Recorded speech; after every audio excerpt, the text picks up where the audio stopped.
YCP నాయకులు అంబటి రాంబాబు శాంతి భద్రతలకు విఘాతం కలిగిస్తున్నారని, అందుకు ఆయనను పోలీసులు అరెస్ట్ చేశారని ఆంధ్రప్రదేశ్ రాష్ట్ర Perika welfare and development corporation chairman Wanaparthy Veerabhadrarao Bhadri పేర్కొన్నారు. కాకినాడలో ఏర్పాటు చేసిన మీడియా సమావేశంలో భద్రి వైసీపీ నాయకుల వ్యవహారంపై మండిపడ్డారు. వైసీపీ నాయకులు కానీ అంబటి రాంబాబు గారికి కానీ గత వాళ్ళ పార్టీ వైసీపీ పార్టీ అధికారంలో ఉన్నప్పటి నుంచి అలవాటైపోయింది. మరి ఎంతకాలం వాళ్ళ కార్యకర్తలు చూస్తూ మేము ఊరుకుంటాం.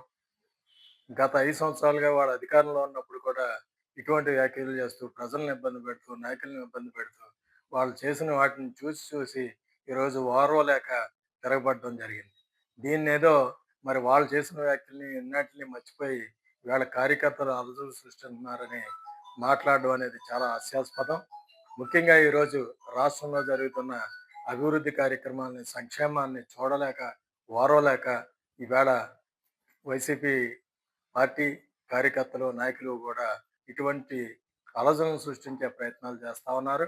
మేమందరం కూడా ఏదైతే వైసీపీ పార్టీ చేసే ప్రయత్నాలన్నిటిని కూడా తిప్పి కొట్టడానికి కార్యకర్తలందరం సిద్ధంగా ఉన్నాం.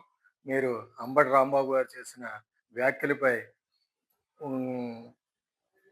పోలీసు వ్యవస్థ కఠినమైన నిర్ణయాలు తీసుకుని శిక్షించవలసిన అవసరం ఉంది.